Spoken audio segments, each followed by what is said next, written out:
Hi children, today we are in grade 5 and the subject is social studies and today's topic is some powerful dynasties of India.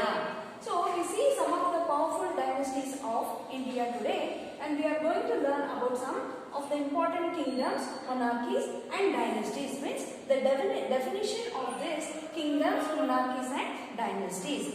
The first one, now you see that dynasty. What do you mean by dynasty? When one after another, means a king after another king ruled by a single or ruled over a kingdom belongs to the same family. Who belongs to the same family? A king after king who belongs to the same family. It is known as a dynasty. Okay. Now, what do you mean by kingdom? Kingdom is a piece of land. What is that? It is a piece of land which is ruled by a king or queen. Means a piece of land which is ruled by king or queen. That part we call it as kingdom. Now the next definition about the monarchy is a kingdom is often called a monarchy. What? A kingdom is often called a monarchy. This means, what is this? This means that one person, usually a king or a queen, means it is usually a king or a queen will be said as that part of kingdom we call it as monarchy. And inherits their position, means to take over the position by birth or marriage. Means if a king is there, again a boy or a male baby is born to him, that baby is already named as a king. Who belongs, means he belongs to the same family. Okay. Coming to this, you know that what is dynasty. Now, what is an empire? What do you mean by empire? What do you mean by this word empire? A group of kingdoms. What is empire? A group of kingdoms or countries ruled by a single person. It will be ruled by a single person. A few people or a government is called a empire. Once again I will repeat. A group of kingdoms or countries ruled by a single person, a few people or a government is called an empire. Now we are ruled by whom? Presently we are ruled by the ministers. We are ruled by ministers, but in those ancient days the people were ruled by kings. They were ruled by kings. Okay. Now coming to this, kingdom are one of the earliest type of government. We can say that even earlier days, those kings were also called as government. Earliest type of government on earth. There have been different kingdoms throughout history. History means past tense. The earlier ancient days, we come to know or we study about the ancient or past days is known as history. So in the history, present we don't have any kings. Presently we have only ministers because we are ruled by the government. But in the ancient days, people were ruled by these kingdoms. Okay. So the next one is, you know about now kingdoms, monarchies and dynasties, and you also know what is empire. Next we will learn about Indian important dynasties. We will come across some important dynasties and the kings who ruled those dynasties. The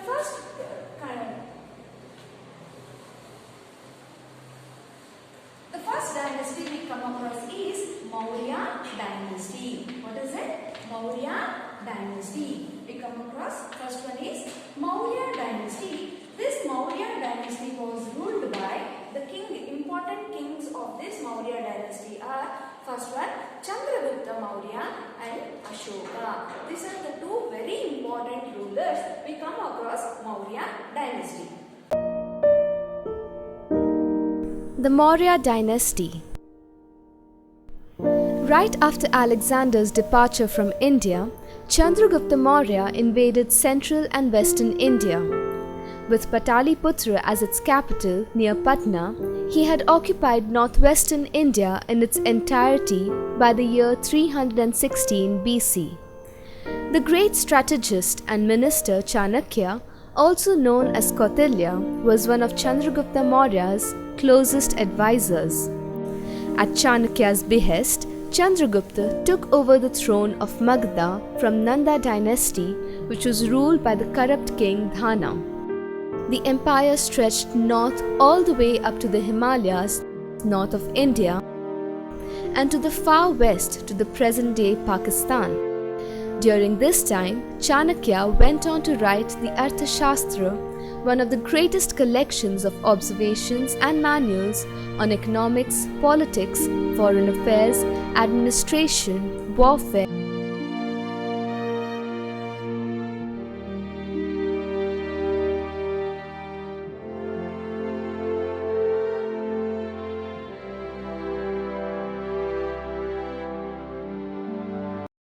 The first one is the Mauryan dynasty had the largest empire. Means we had largest empire. Largest means the king who ruled for long time.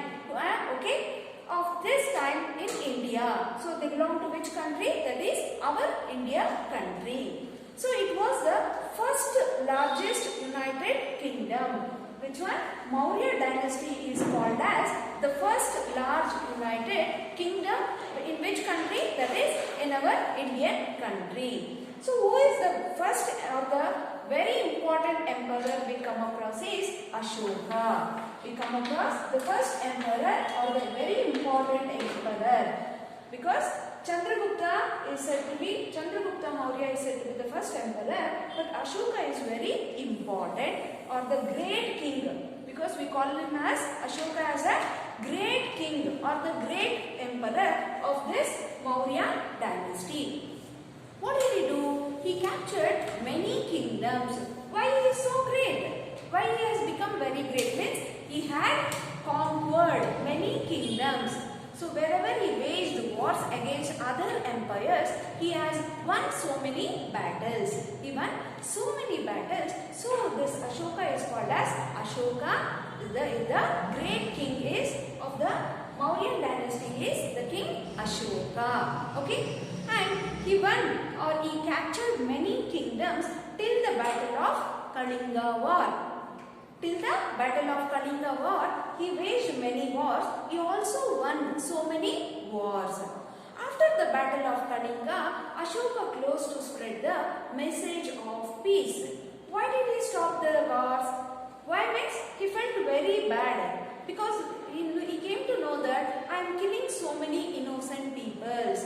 Many innocent peoples are killed in the battle. So I should not do this because even my peoples of this kingdom are also killing. They are also killed by other warriors or other kingdoms. So what he thought is he stopped wars. He stopped the wars against waging wars against other empires. What did he do? He started spreading peace. This is about the Ashoka. Which is our national emblem? Which is our national emblem? That is Ashoka pillar. What do we call it as? Ashoka pillar. Because that pillar or a pillar constructed by Ashoka. What is this? Which is this emblem? That is four-headed lion. What is important? Four-headed lion. That now we have considered as our national emblem. That national emblem first was constructed by this King Ashoka. Okay children, shall we move to the next dynasty? That is Chola dynasty. We see that this is the largest dynasty or the first dynasty, and the next one is Chola dynasty. Chola dynasty is said to be the longest dynasty. It was one of the longest ruling dynasty in our India, that is the Kalani Dam. What is special coming to Chola dynasty? The Kalani Dam. You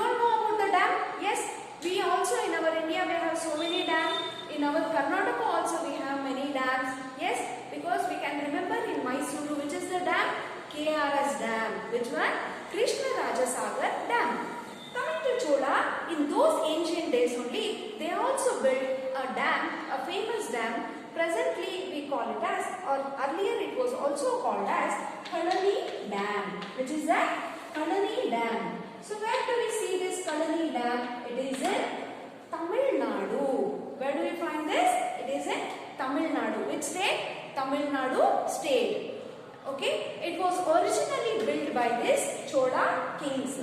The dam, it was built by this Chola kings. Okay. And the dam even presently still stands there today. Presently, even now if you go to Tamil Nadu, you can see this Kalani Dam. Now, as I said, we see two important rulers. The one is Raja Chola I and the one more is Rajendra Chola I. Okay, these are the two important greatest kings of this Chola dynasty. And why they are important? Coming to the first, the king is Rajendra Chola. He first known to be have crossed the sea and conquered islands such as the Andaman and Nicobar Islands. Andaman and Nicobar Islands. So, and also not only island, the other part that is below our India, we can see one more place that is Sri Lanka. If you observe your map, you can see that it is Sri Lanka. Which are the two places he conquered? Crossing the sea, the two are, that is Andaman Nicobar Island. The one more is Sri Lanka. Okay, shall we move to the next one? So here we came across one is Maurya Dynasty and Ashoka is the ruler. The one more is Chola Dynasty, that is Raja Chola and Rajendra Chola. Now, The Chola Empire. The Chola dynasty is believed to have originated from the fertile valley of the river Kaveri. By the turn of the 18th century, there were three prominent kingdoms of the south: the Cheras, the Pandyas, and the Cholas, who were considered to be the most powerful of the three. The year 985 saw one of the greatest kings of southern India ascend the throne. Raja Chola I, also known as Raja the Great, who defeated the eastern Chalukyas of Vengai, the Pandyas of Madurai, and the Gangas of Mysore. His campaign of expansion included the capture of Sri Lanka, which remained under the Chola rule for 75 years. He also conquered the islands of the Maldives and even sent missions to Indonesia. Being an able administrator and a great lover of architecture, he commissioned the building of the magnificent temple of Tanjore. The temple is named Rajarajeshwar after him. Rajendra Chola, the heir and son of Raja Chola I, took over the kingdom after his father's death. okay, so we finished the first one Maurya Dynasty, the next one Chola Dynasty, and we are going to the Gupta Dynasty. So in Gupta Dynasty we see two important rulers. They are Chandragupta and Samudragupta. Who are they? Chandragupta and Samudragupta. Now this Gupta Dynasty, what is this? This Gupta Dynasty brought peace and prosperity. Why they are called as very important is they brought us peace and prosperity. Peace means not to hurt someone or not to conquer or not to wage the wars against someone, not to hurt the peoples. That we call it as peace, and also prosperity to their kingdom. Okay, this is about the Gupta Dynasty. Many scientific, something special about this Gupta Dynasty is they brought also scientific, what is that? Many scientific and artistic achievements were made during this time. Scientific and artistic achievements were also made during this Gupta time, and in this time, so it is called the Golden Age. This Gupta Dynasty was called as Golden Age. Why means we see that scientific means science was also introduced. Along with the science, arts were also introduced during this Gupta period. One more thing. Again, why they got this Golden Age? The mathematician. What is that? The mathematician person. Who is the first person we can call it as? Aryabhatta. I think you all know about Aryabhatta. He is called as the famous mathematician. Who? Aryabhatta. You see him during this Gupta Dynasty period. Okay. So again, why means the reasons behind to call this golden age is, one is scientific, the science was flourished and also arts were flourished. One more thing, we see the famous person, that is Aryabhatta, means a famous mathematician during this period. Now again, what is this? Coming to this art means, we see one more this, Kalidasa. So which person? We see Kalidasa. Who is this Kalidasa? He is a very famous poet. Who is he? He is a very famous poet. Okay, this is about the coming to this Gupta dynasty. What else it is there? So we see that two famous kings coming to this Gupta dynasty, that is Chandragupta I and Samudragupta. Again, what does this means? Here means he belonged to this. Who belonged means Aryabhatta and Kalidasa. These two belong to this Gupta dynasty. And the Gupta kingdom, that is Samudragupta, was known for building a large kingdom.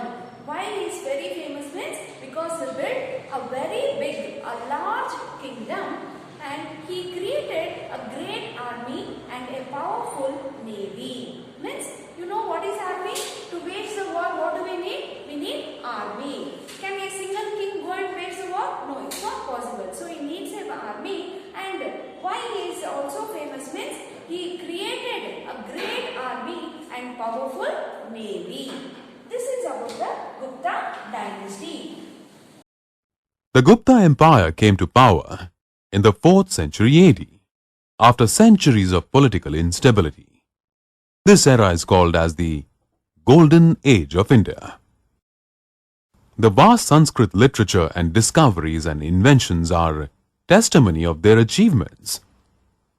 The Guptas are believed to be the original inhabitants of the northeastern region of India, around modern-day Bihar.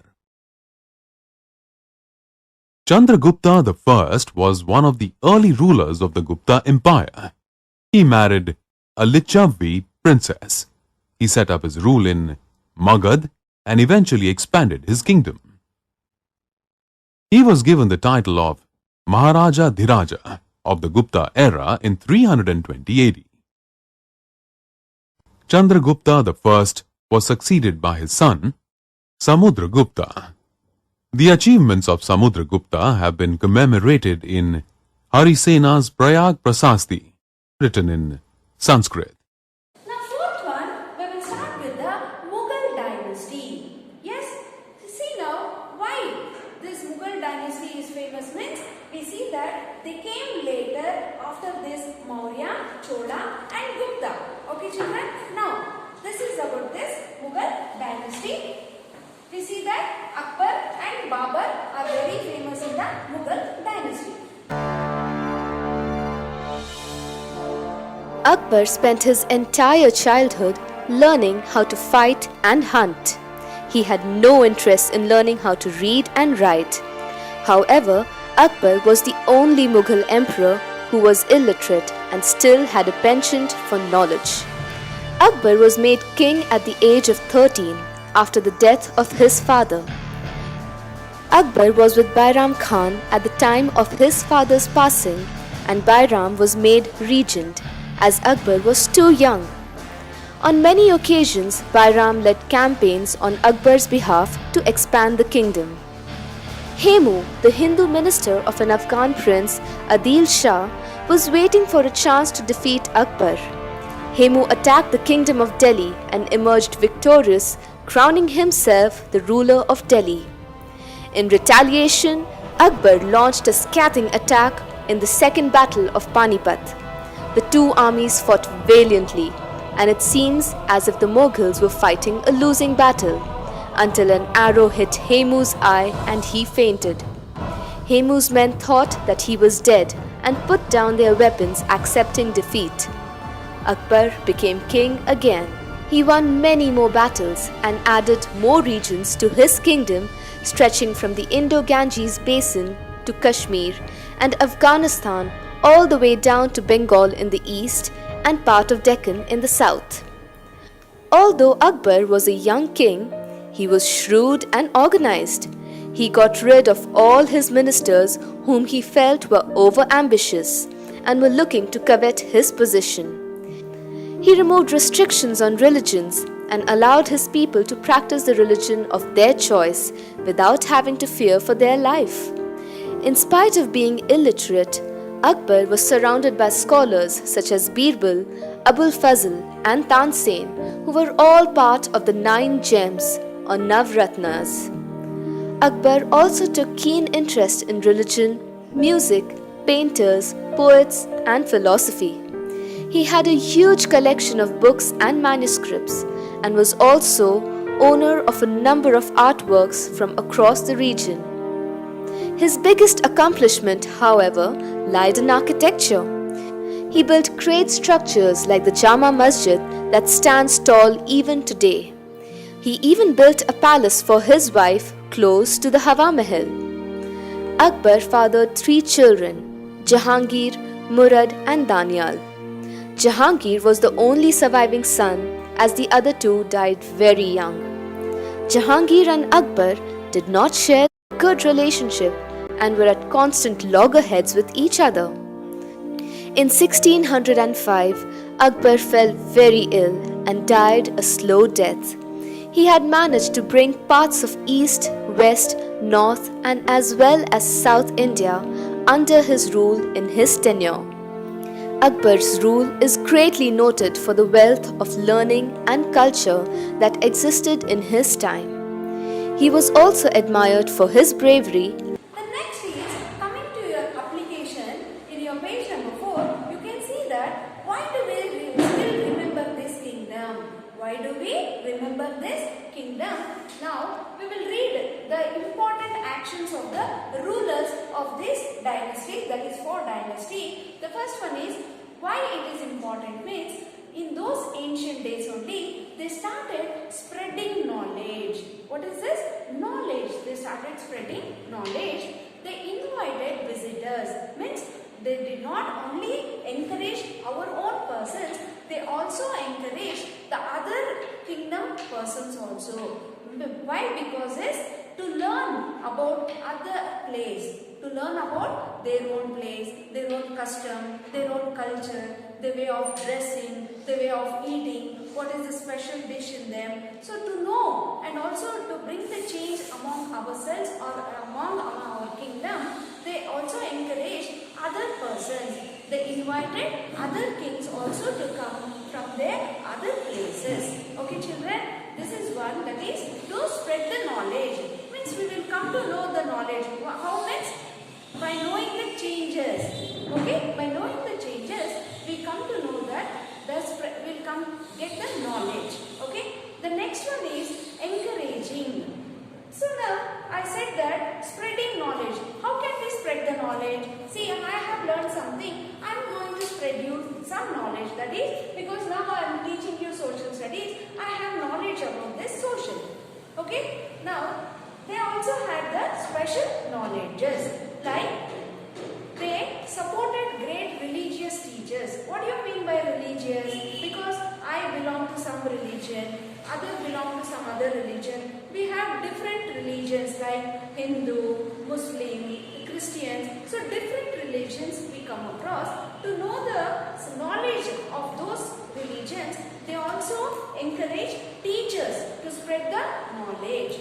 They encourage teachers to spread the knowledge, and also they build colleges, because the students or the children should come and gather in one place to teach. Yes, the teacher will teach. If the teacher want to teach means what do we need? We need students. So we need students means we need school. So they constructed schools and also college buildings. Okay, where also see that literature, along with that literature, mathematician, medicine and other subjects were also taught. Why means to get the knowledge. The next thing is encouraging artists. See, if you are interested in something, your parents will help you or encourage you. Only studies is important? No. Apart from studies, some will be very good in sports, some will be very good in dance, some will be very good in writing, reading. So what we have to do is, we have to encourage them. So here coming to these dynasties, they encouraged artists. What is this? Many great plays and poems. Plays means dramas, okay? And poems were written, and also depending on that, they also wrote some books such as the Mahabharata, because it's a very great epic. Yes, you all know Mahabharata, Ramayana, and also Bhagavad Gita. These are all called as great epics. So when they write only, we can read. Yes, this is from the history we get some of the encouraging artists, that is, they also supported the creation of great works of art. Means that is painting, sculpturing, we can see. In your page number, they have given art and architecture in the ancient kingdom. What can you see in that picture? You can see temples, you can see roads, you can see bridges, and other temples belonging to different religions, and also they used to carve on the stones. Once a stone will be there, you can see the carvings on the stone. Means we can read and we can come to know this part. If you go to, for example, if you know that Hampi, the temple, and if you go to some if you go to some temples, there you can read the history of that temple. Means they will be carved on the stones. Okay, children, we'll move to the next page. Coming to page number 5. Page number 5. Okay, we'll move to the page number 5. What is special? So that we will read about the kingdom. Now we will read about special features. What is that? Special features of the kingdoms of India. So what are the special? We read about some of the rulers. What did they do? Okay, what did they preach? How they encouraged the people? Not only from our country, they encouraged from other different countries also. Now, coming to the kingdom, what are the special features of this kingdom of our India? It is, all these kingdoms had same special features. Means all the 4 dynasties which we came across, they have same special features. What are these special features? That is, these kings had powerful armies. They had very powerful armies. They protected their kingdoms from outsiders. Yes, if you go to Chandragupta, you have seen Chandragupta Kote, that is Chandragupta Fort. Eda Suttina Kote means it is 7 rounding fort. Yes, why did they build the fort? In order to protect themselves from other outsiders or enemies. You all know, I think you all have observed the song Onake Oboga song. Yes, you all know Kittur Rani Channamma. If you go to our ancient, some of the places of the district, you can observe some of the forts built. Why did they build these forts? Means to protect from the outsiders or enemies. The first special thing about these kingdom features are, the first one is they built very powerful armies. The second one, they also built forts to protect these kingdoms from the outsiders and enemies. And also the soldiers came from all parts of the kingdoms. We don't see the soldiers from same place. We see from different places or different kingdoms. And coming to the last dynasty, that is Mughal dynasty. The Mughal army was known for their soldiers on horseback, because we all see that the armies or the soldiers were without this horse. But in the coming to Mughal dynasty, they used horseback. Okay, their base was on the using the horse. Okay, this is special about that. And the kingdom remained at peace. Means all these kingdom remained finally at the last. They remained at the peace with the help of laws and rules. With the help of what? Laws and rules. Yes, we all have some rules. When we come to school, we have some rules that we have to attend the prayer, we have to sit silently, you have to write the notes, you have to listen to teachers. So some of the rules should be followed. Yes, when you go to a hospital, you should follow some rules. When you go to different places, we have different rules which have to be followed. So here also in these kingdoms, we see that they were also following the rules. Okay now, and also people were also able to trade with each other. Trade meant business, marketing we can say. Means buying and selling with 2 different kingdoms. And they were great supporters of art. Art means paintings. You